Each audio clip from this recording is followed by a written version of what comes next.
Oke, halo semuanya. Gue kali ini lagi kedatangan DP Jakarta. Kita sambut aja Leon Tius Tito. Ya. Bener ya? Halo. Leon. Panggilannya Tito. Tito aja. Mas Tito, kira-kira gimana nih kabarnya sekarang? Baik. Kemarin habis syuting iklan ya, berarti? Ya kemarin. 2 hari syuting. Mantep Persis lah. kemarin. Lumayan lah itu.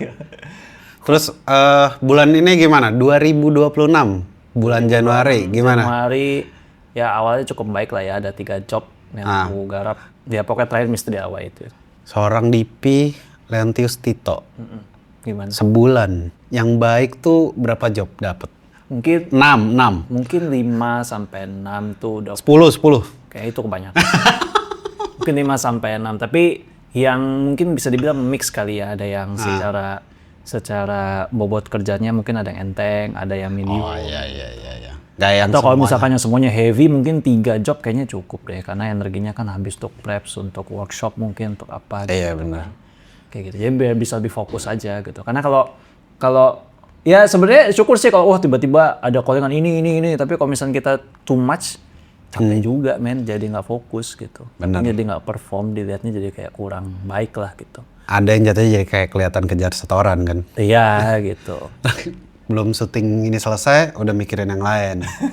Kan gitu tuh kan. Tapi kalau dari lu sendiri, 2025 kemarin gimana so far? 2025 kemarin banyak pengalaman baru buatku ya, terutama aku banyak bekerja bareng director yang aku belum pernah kerja bareng sebelumnya, kayak Mas Adi Winoto, Oke. Mas Nuki Nugroho, itu debutnya tuh tahun Udah kemarin. senior. Iya, terus sama Mas Dimas Pras, itu juga tuh Oke. tahun kemarin. Mbak Kila, ya pokoknya gitu lah. Banyak kesempatan dari director yang aku belum pernah kerja bareng sebelumnya, kesampainya di tahun kemarin. Gitu. Tapi gue pengen tahu deh, gimana lu bisa dapat kesempatan itu? Apa datang dari direkturnya, datang dari produsernya, atau dari PH-nya? Enggak. Jadi aku mencoba untuk usaha ketemu sama mereka dulu.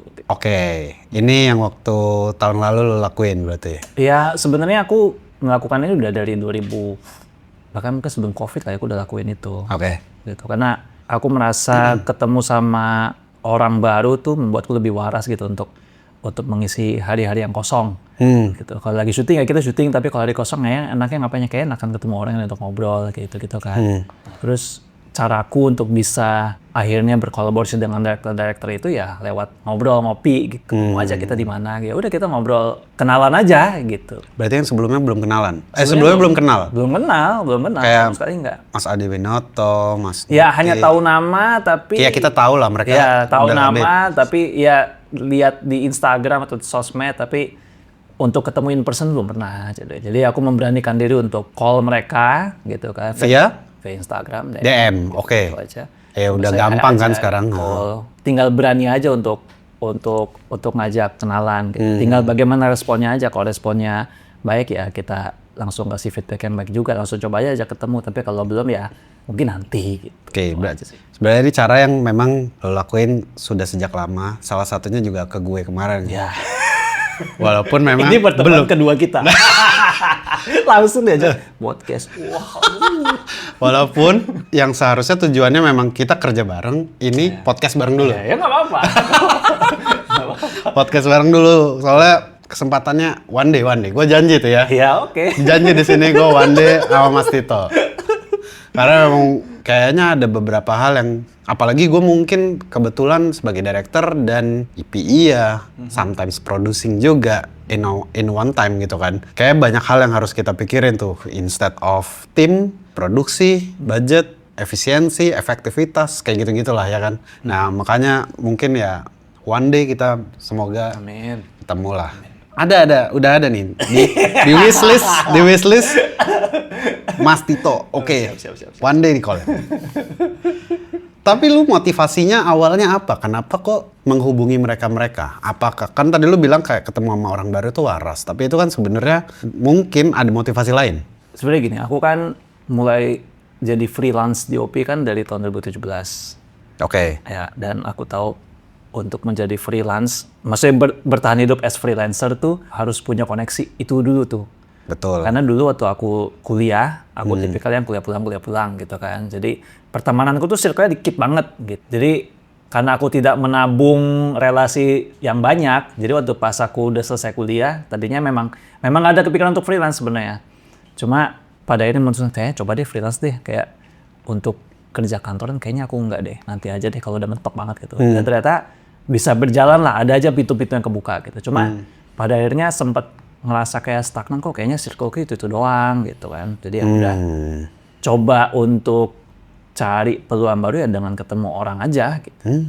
Oke, menarik. Kayak menurutku ya itu tadi balik lagi kekuatan seorang freelancer itu tuh di koneksi. Itu. Yeah. Dan ya ada kesempatan setelah itu kan. Yang penting ketemu dulu, kesempatannya nanti kapan terjadi ya itu kita belum tahu. Yang penting usaha aja dulu gitu kan. Betul.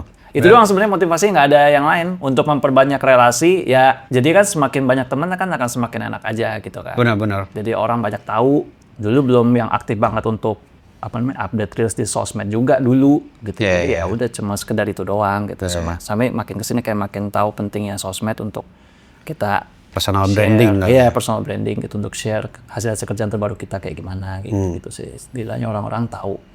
Tapi berarti lu freelance tuh dari kapan startnya? 2017. 2017. Full time-nya ya. Full time-nya 2017. 2016 tuh waktu aku lulus 2014. 2015-2016 itu aku sempat bikin PH sama temen di kampus gitu, cuma nggak berhasil. Oke. Di pertengahan 2016 bubar. Oke. Jadi habis itu kayak, aduh harus gimana ya gitu kan, harus gimana cari uang gitu kan. Ya udah boleh lah coba tuh kontak-kontak teman-teman kampus gitu kan, kalau ada kerjaan event apa mau dong diajakin gitu. Karena aku sama sekali lost itu waktu pas bikin PH, ya udahlah coba fokus aja di PH ini gitu. Iya. Ya udah habis itu ya udah mencoba berbagai peluang, terus habis kayaknya masih bisa nih. 2016 masih ada beberapa kerjaan, ya udah coba 2017 cobain lagi deh full time freelance gitu. Ntar kalau udah mentok baru dan ntar in-house di mana tuh urusan nanti, yang penting coba dulu lagi. Dan ternyata ya ada aja kesempatannya gitu. Tapi 2017 sampai sekarang full freelance, nggak pernah in-house kemana, itu nggak pernah. Naik turun pasti ada lah. Ada. Rame sepi ada. Ada. Sepi banget tahun berapa? 2020. Itu Karena COVID. Ya. Tapi momentum lu melakukan door to door ke orang, itu start kapan berarti? 2019. Itu apakah lu ngerasa stuck dan termasuk turun juga? Atau sebenarnya lebih kayak bosen deh ini aja gitu? Bukan bosen, kayak stuck doang sih. Kayak stuck doang. Stucknya tuh di apa? Di project yang selalu datang, kayak rasanya project enggak pengen apa ya, kayak menemukan kok kayaknya pertemananku itu doang ya. Kayak itu aja. Cuma ada sentilan dalam hati aja, kok kayaknya pertemananku itu doang gitu ya. Padahal di dunia ini banyak banget orang. Kayaknya banyak deh director. Kayaknya aku coba deh approach siapa kayak gitu. Oh, Tadi belum coba approach director, approach-nya produser dulu gitu. Oke. Terus habis itu sering berjalannya waktu melihat bahwa oh ternyata yang perlu di-approach tuh director loh gitu. Produser iya oke, boleh gitu. Tapi kayaknya lebih utama untuk approach director gitu. Karena kan yang pada akhirnya akan tektokan bareng kan ya dengan director gitu. Betul. Siapa director pertama Mas Tito waktu? Lupa lagi waktu itu siapa 2019. Tapi intinya aku ingat 2019 tuh titik aku mencoba untuk ketemu orang. Mencoba memberanikan diri untuk ketemu orang gitu. Oke. Tapi berarti 2017 itu langsung nge-DP? Atau langsung berarti? Langsung. Jadi ingat banget dulu aku pas lulus, memang waktu pas bikin PM memang langsung jadi DP aja gitu. Aku nggak mulai dari bawah, karena waktu itu sempat bisa nggak sih kita mencoba dengan gaya lain gitu kan, sama teman-teman. Cara yang berbeda gitu. Ya coba aja iseng lah bikin gitu kan. Walaupun realitanya ternyata nggak berhasil ya, tapi ya udah. Tapi habis itu ya aku mencoba untuk tetap menjadi DP aja gitu, untuk short film, itu tetap bantuin beberapa teman-teman dari universitas lain juga ada yang minta tolong bikin short film ya dari situ. Terus habis itu ada tawaran-tawaran lagi buat bikin. Terus itu 2017 tuh awal mula mencoba series gitu sama Andovi sama Kajo waktu itu untuk series Skinny waktu itu pernah. Skinny Indonesia. Skinny Indonesia 24 itu pernah. Itu ya awal mula untuk aku ada kesempatan buat kayak gini, wah lumayan juga ya gitu. Oke. Pokoknya inget momen-momen penting itu 17 itu ada mini series itu, iklan pertama, short film lagi, nah itu. Iklan pertama berarti tahun berapa? 2017. Oh langsung? 17 ya. Jadi lucunya tuh habis series kelar, aku sama Andovi sama Kajo. ditawarin sama Chandra abis itu. Chandra Liao. ya. Oke. Circle mereka lah itu. Mereka 3 bulan kemudian tau-tau, iya mungkin 2 bulan 3 bulan setelah episode terakhir Skinny kelar tuh. Tapi intinya 2017 itu, aku ingat banget 2017 itu setelah beberapa bulan setelah ketemu Chandra, karena Chandra itu sempet jadi talent lah di episode 3 waktu itu, temu di sana, tukeran kontak. Habis itu ya udah ngajak untuk syuting bareng, gitu. Dan itu syuting iklan gitu. Dan itu aku sama sekali nih syuting iklan tuh kayak gimana kayak gitu. Sama sekali nggak ada bayangan akannya. Tapi kalau aku nggak ambil, nggak nekat, itu nggak akan terjadi 2 kali gitu kesempatan itu kan. Gitu. Jadi udah aku nekat aja, entah siapa timnya, ntar aku pikirin ntar. Ya. Jadi ya udah gitu. Dan syukurnya ya untuk iklan pertama ya oke lah gitu kan. 2017 iklan apa itu? Mr. Potato, ubi ungu. Oh, masih ada ya videonya harusnya ya? Masih ada. Masih ada ya? Oh, berarti Chandra Liao sebagai talent dan apa? Dia kalau aku nggak salah dia itu kreatif, dia jadi talent, direkturnya bukan dia. Oh gitu. Tapi DP-nya lu kan? Iya. Yang meng-hire lu sebagai DP-nya dia? Iya, Chandra langsung. Tapi direkturnya bukan dia? Bukan. Oke, biasanya namanya nekat itu ada aja kesandungnya kan? Iya. Nah itu ada nggak? Karena kan juga lu langsung jadi DP nih, gitu. Ada kesandungnya nggak tuh? So far sih mungkin kesandung tapi nggak parah-parah banget mungkin ya. Atau mungkin jadi pembelajaran kalau gua dulu, maksudnya kayak karena lu sekarang udah di 2026, harusnya gua di saat itu nggak ngelakuin ini nih.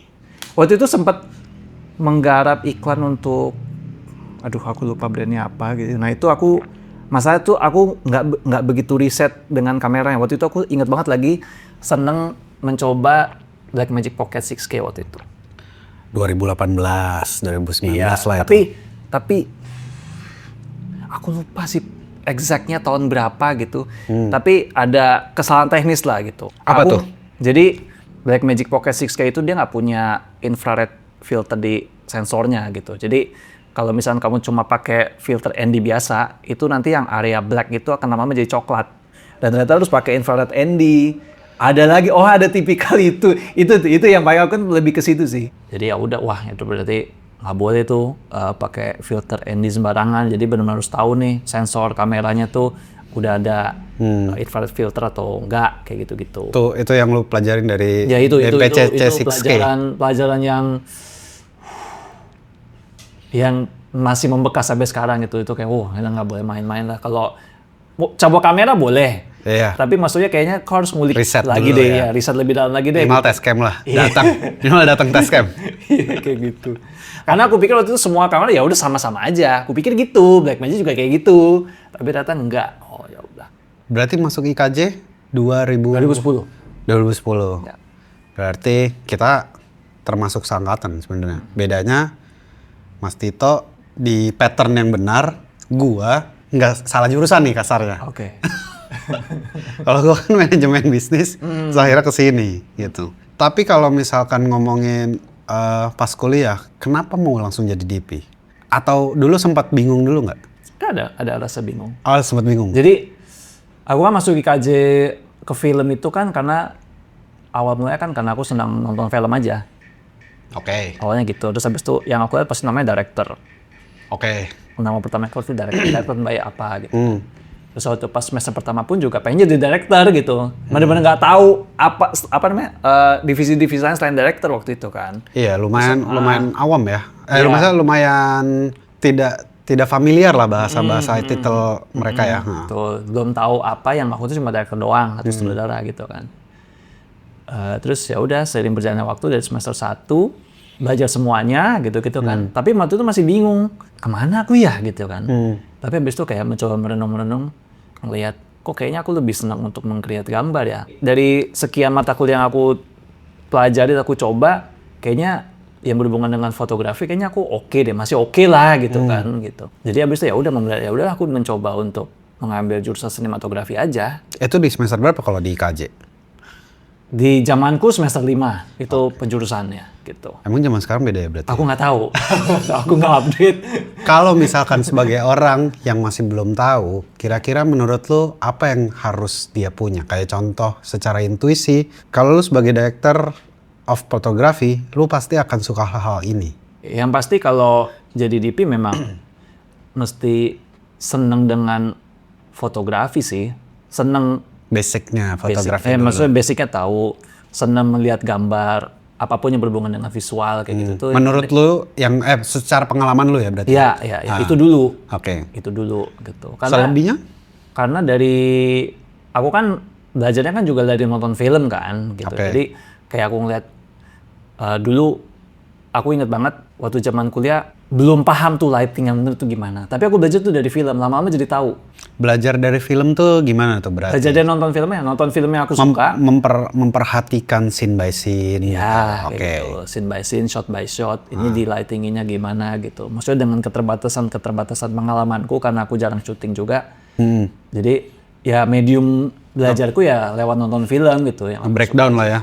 Iya, Ini lighting datang dari mana gitu. Iya gitu. Oh arah lighting. Oh gini, gila itu maksudnya gini. Oh oke. Ya gitu-gitulah. Oke. Dari situ belajarnya gitu. Terus ya udah diterapkannya ya learning by doing lagi gitu. Gue tanya gini deh berarti. Skill apa yang yang dia harus punya sama DP? Atau yang sepengalaman lu lah? Oke.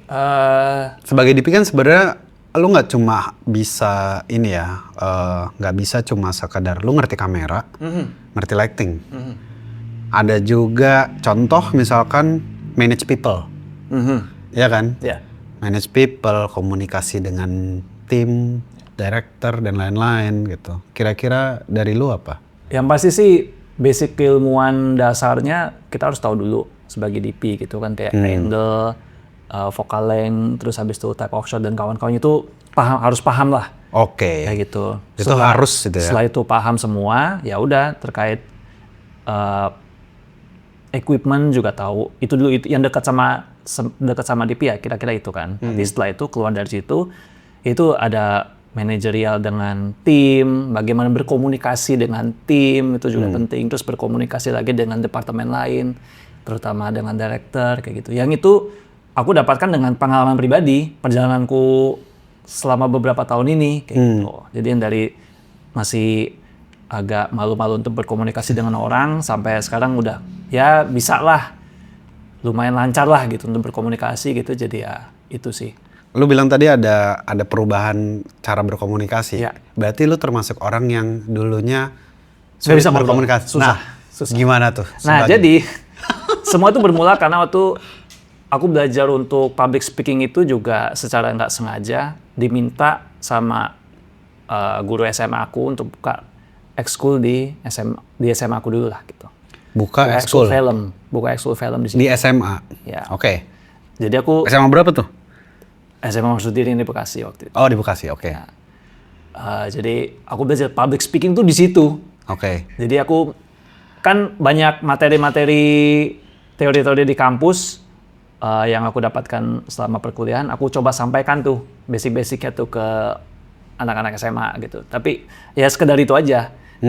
Jadi bagaimana basic cara membuat film, habis itu divisi-divisinya ada apa aja kayak gitu. So, segala hal basic aku sampaikan lah di Ngajar nih kan berarti ya. Oke. Jadi yang tadinya aku gagu untuk present di depan, nah ini mau nggak mau nih harus gitu kan. Tapi pada akhirnya lancar aja sih, dari lama-lama jadi terbiasa gitu untuk ngomong kayak gitu-gitu. Awalnya berarti sempat Dari situ, awalnya ya itu susah untuk malu untuk present. Enggak, tapi di depan anak siswa masa kalau siswa kan masa even dibohongin pun kasarnya ya. Iya, juga nggak ngerti gitu kan. Tapi waktu itu nggak bener-bener kayak takut aja ngomong gitu berarti. Iya. Ngomong tuh kayak ya bingung gitu-gitu. Kadang ada stuck gitu kan. Mana waktu itu angkatan pertama banyak banget lagi yang lumayan banyak lah yang masuk. Yang interest. Terus guruku tuh juga ada di situ gitu. Pressure. Kira-kira gitu. Berarti dulu gue pengen tahu deh, skala lu ketika lu pertama kali present, anggap sekarang tuh udah 100 lah. Nah, waktu pertama kali present di depan SMA itu masih berapa berarti? 1, 2, 3. 10 aja lah, nggak usah 100. 10 lah, 10. Berarti 1 ya? Ya. Masih jauh banget berarti ya? Banget, karena ya gimana dulu, aku inget dulu tuh SMA pun aku present pun juga ya operate aja siapa aja deh yang bisa present, jangan aku kayak gitu-gitu. Sangat menghindar gitu loh, karena deg-degan, nervous, takut salah kayak gitu. Padahal mah salah ya udah nggak apa-apa gitu. Berarti bener ya kalau misalnya kita present waktu kuliah, waktu apa itu harus dimanfaatkan sebaik mungkin karena one day kita pasti akan melakukan dan itu udah harus lah gitu ya.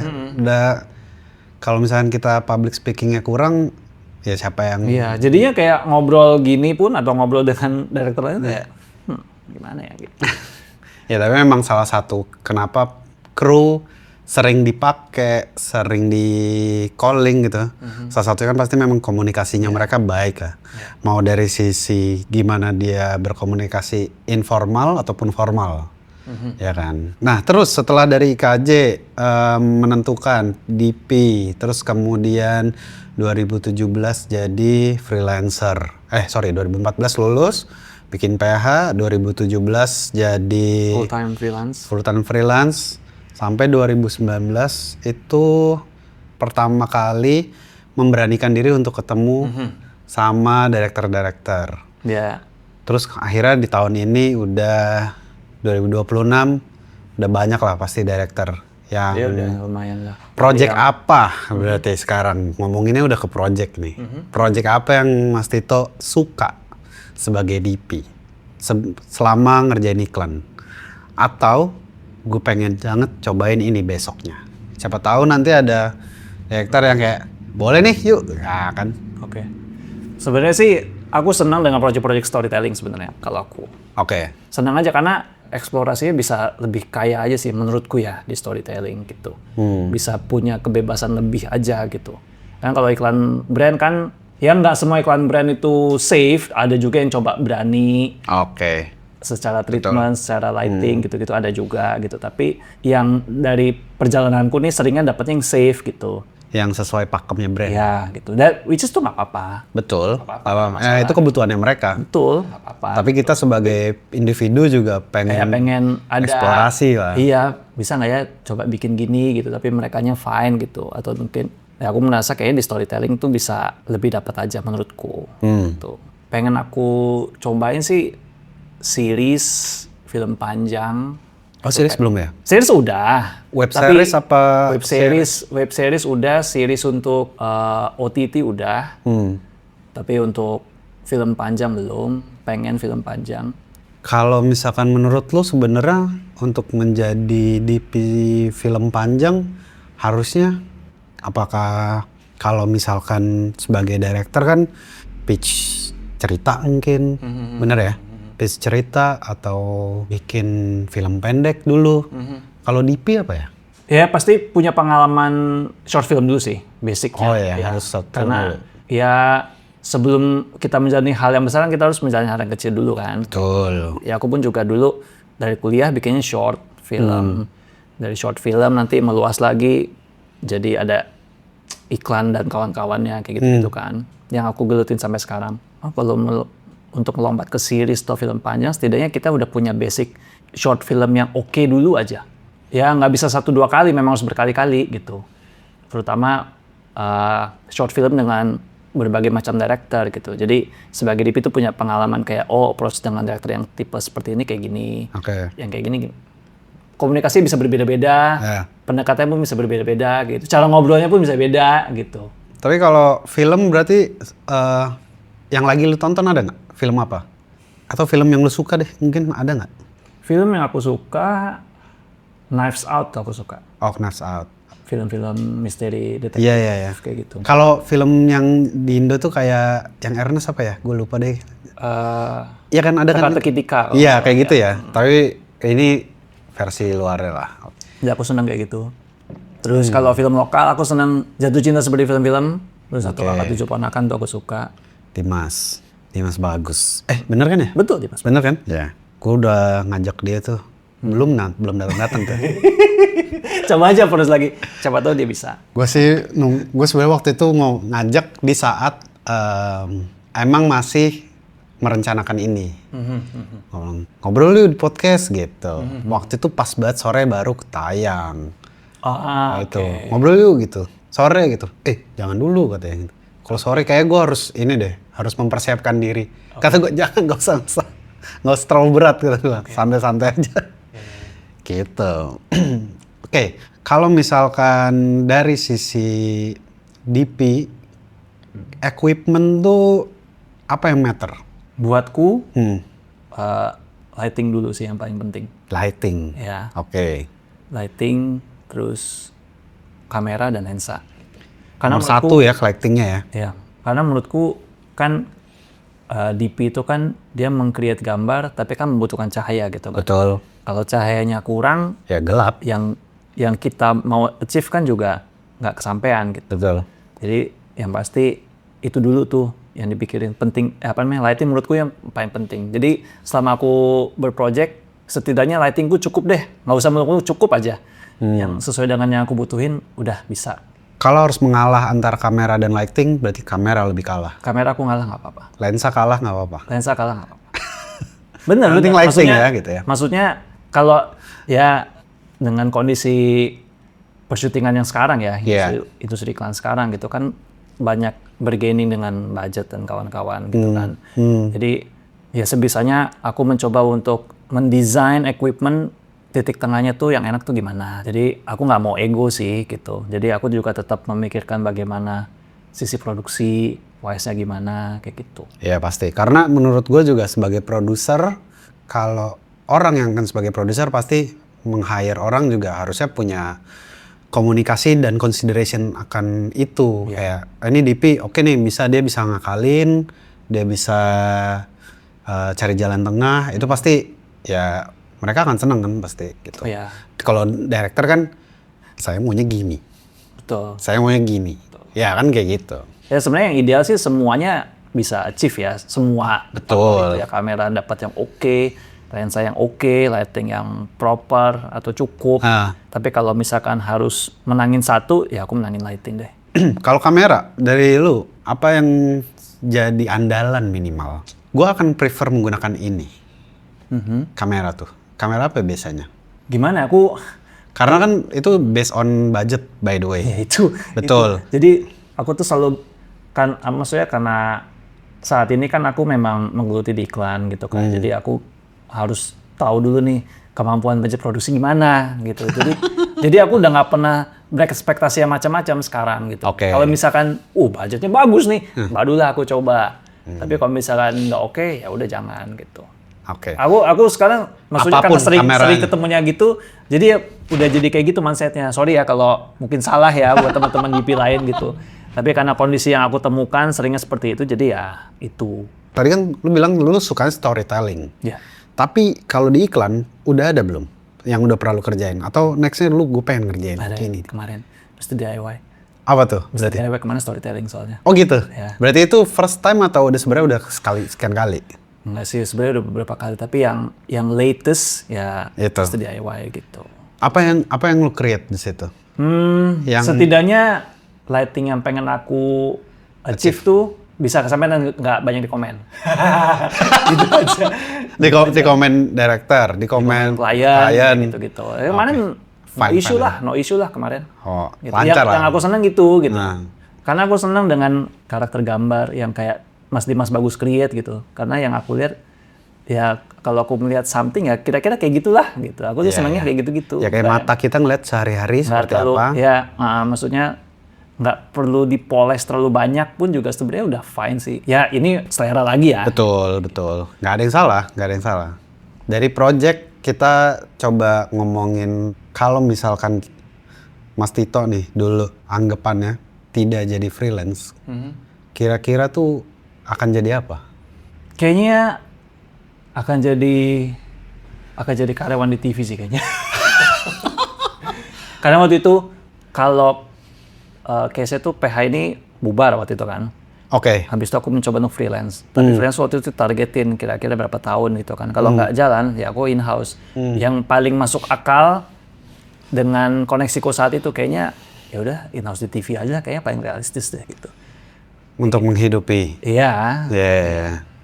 Tapi ya nggak tahu ya, karena kan itu tidak terjadi. Namanya juga plan, pasti ada yang bisa, ya namanya plan bisa berjalan dan bisa tidak sebenarnya kan. Tapi kalau dari sisi pengalaman, menurut lu apa yang bisa diambil dari 9 tahun berkarir ya? Berarti dari 2017, bener ya? Apa yang bisa lu ambil kalau misalkan dulu mulai dari bikin PH deh? Harusnya kalau mau bikin PH, dulu kan bikin PH terus kemudian tutup lah. Iya, Tutup. Nah, apa dulu problemnya dan apa yang bisa diambil? Dulu karena kita jalan ya udah jalan aja gitu, tapi kita nggak tahu ternyata tuh kalau bikin PH tuh harus ada Ya itu bikin company sebenarnya kan. maksudnya kita nggak punya basic ilmu itu gitu. Ternyata bikin company itu nggak asal yang ya udah jalan aja, nggak gitu. Ternyata ada tahapan-tahapan lain kayak gitu. Sayangnya kita nggak aware dengan itu saat itu. Gitu. Apa tuh tahapan-tahapan lain yang bikin Maksudnya mandek kayak ini hierarki company-nya maksudku. Oh, oke. Jadi kayak mestinya kan harus ada komisaris bla bla bla gitu-gitu ya. Yang itu tuh nggak ada. Jadi itu semuanya anak-anak syuting. Ya udah, maksudnya ya udah temanku as director, aku SDP, temanku ada anak editing, sound dan kawan-kawan kayak gitu. Ya udah hanya base itu aja kayak gitu. Tanpa kita bikin CV, tanpa kita bikin PT, nggak ada kayak gitu. Nggak ada badan hukumnya juga gitu pada saat itu. Tapi punya nama nih dulu. Ya ada nama. Habis itu syukurnya karena temanku yang director ini, itu dia punya temen Link lah. teman SMA lah kerja di agency waktu itu. Kita bisa ya udah collab. Yaudah coba yuk kerja bareng aja. Udah itu aja. Gitu aja. Dengan nama lah, dengan nama ini gitu. Tapi akhirnya bubar karena tidak ada project lagi. Ya, atau jadi waktu itu agency itu memutus kerjasama. Kalau aku nggak salah ingat ya. Jadi cuma bertahan selama setahun 2015, 2016 itu udah nggak kerja bareng lagi. Nggak kerja bareng tuh dalam arti memutus kontrak atau emang ya udah gue aku nggak tahu sih maksudnya bagaimana perjanjian antara temanku dan temennya ya, maksudnya apakah ada kontrak atau apa. Kayaknya cuma by gentleman agreement aja kayaknya ya gitu. Jadi nggak ada kontrak yang resmi gitu. Cuma ya udah habis itu aku nggak tahu ada hal apa jadinya nggak diteruskan lah kerjasama. Habis itu kita baru lah tuh pontang-panting untuk nyari, ternyata nyari job susah ya. Kayak gitu. Sulit gitu. Karena ya emang yang dicari kan sebenarnya kepercayaan. Menurut gue ya, kalau gue menjalani di dunia ini, industri kreatif ini, kita tuh punya skill yang sama, bisa dibilang. Mungkin 11-12 lah, ada yang lebih di sini, ada yang lebih di situ. Tapi kan kita pasti ada rasa kepercayaan untuk kerja sama dia, ada rasa kecocokan. Bener ya, kecocokan. Gue lebih cocok kerja sama ini, walaupun ya lu juga sebenarnya bisa-bisa aja. Bener kan kayak gitu ya? Ada lebih kesananya. Nah itu mungkin yang juga nggak termaintain kali ya waktu bikin PH. Bener ya? Nah, kalau dari setelah PH, habis itu jadi freelance, pengalaman apa yang bisa dipetik sama Mas Tito? Intinya sih koneksi itu sangat penting, intinya itu. Menurutku ya. Dari perjalanan tuh kayak, nyesel banget ya dulu. Nggak banyak temen waktu kuliah gitu kan. Nyesel banget gitu. Baru ngerasain waktu pas, gitu udah kepepet, PH-nya rungkat. Maksudnya ya hiatus gitu kan, entah sampai kapan mau. Kayaknya sih udah jalan masing-masing toh sekarang. Gitu. Ya udah kayak, koneksi tuh penting banget ya, pertemanan tuh penting banget ya gitu. Koneksi. Jadi biar kalau ada apa-apa tuh kita enak gitu loh. Ya masih punya masih punya koneksi A, koneksi B, koneksi C, koneksi gitu. D. Setidaknya kan pasti setidaknya dari sekian banyak ada satu peluang lah gitu. Iya. Ya kan. Itu kemarin, ya udah dari situ mencoba mengulik dari teman-teman kampus aja yang aku kenal. Dari situ kayaknya harus cari lagi yang lain siapa ya gitu ya. Dari 2019 itulah awal mulanya. Lu bisa tahu waktu itu ngubungin gua kan sebenarnya karena Ilona ya, bener nggak? Bener karena Ilona dan Ajo. Awal kenal Ajo gimana tuh berarti? Waktu itu bikin untuk short film dia, tugas akhir kalau aku nggak salah inget. Aku ngaskamin apa ya? Kayaknya sempat ngaskamin deh.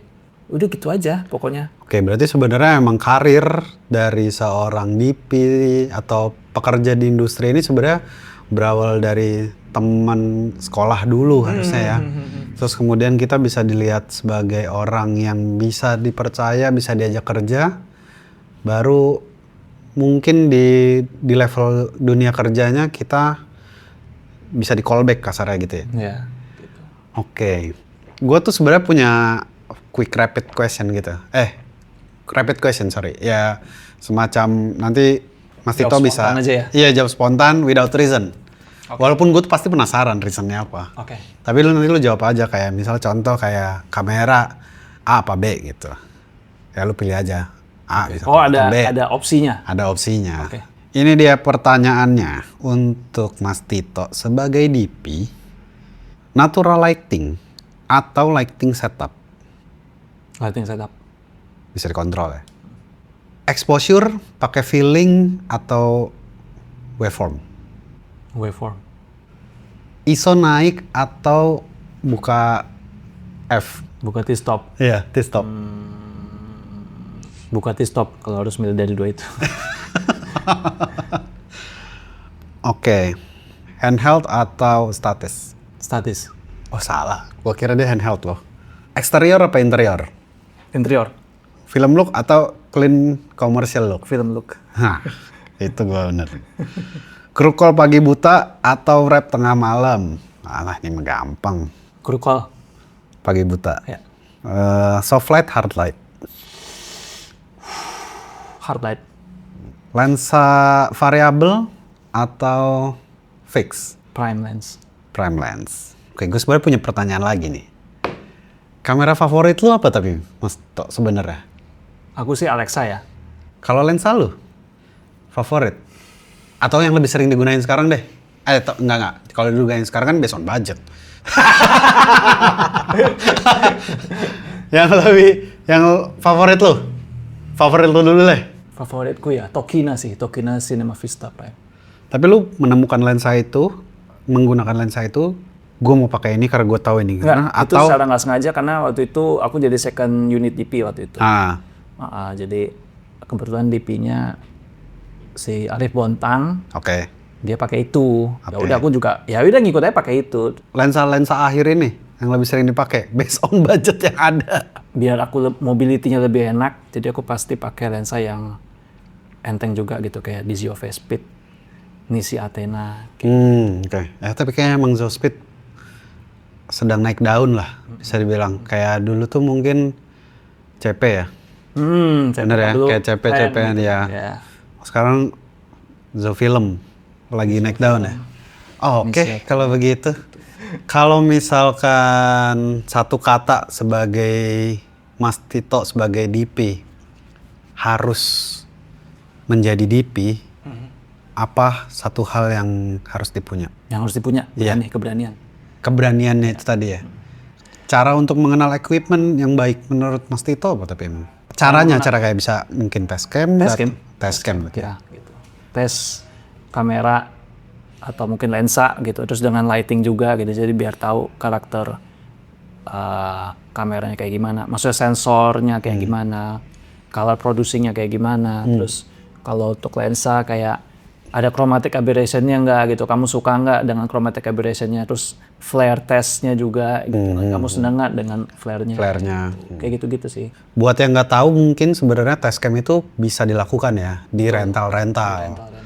Jadi hamin berapapun lah. Ya atau nggak harus untuk job ya, kayak misalkan kamu memang pengen ngetes aja, minta Datang aja, janjian sama vendornya. Ya sama datang ke rental pun bisa rentalnya. juga, gitu. Bisa datang ke tempatnya, Mas saya mau cobain. Saya kalau misalkan saya suka sama kameranya, saya mau beli. Nggak rental. Siapa tahu. Nah saya memang mau mencoba rental tapi masih ragu-ragu. Mungkin yang belum tahu sebenarnya itu bisa dilakukan di rental buat dites dulu kameranya gitu. Betul gitu. Jadi akan lebih enak sih. Iya. Gitu. Jadi setidaknya punya bekal dulu. Jadi kalau misalnya nanti pada akhirnya mau di-apply di project udah tahu nih, oh kamera ini aku udah pernah coba, lensanya udah pernah coba, karakternya kayak gimana, bobotnya gimana. Setidaknya udah punya bekal itu, jangan main terjun nyemplung aja gitu karena ini bagus nih gitu. Tapi kalau kau belum pernah coba, kan nanti takutnya jadi terhambat di produksi kalau. Malah jadi bumerang kalau nggak tahu. Betul. Oke kalau begitu, mungkin ini sudah cukup panjang. Terima kasih Mas Tito buat waktunya, thank you. Buat yang nonton, terima kasih yang udah nonton. Mungkin sekian dulu videonya sama Mas Tito. Sampai jumpa di video selanjutnya. Dadah.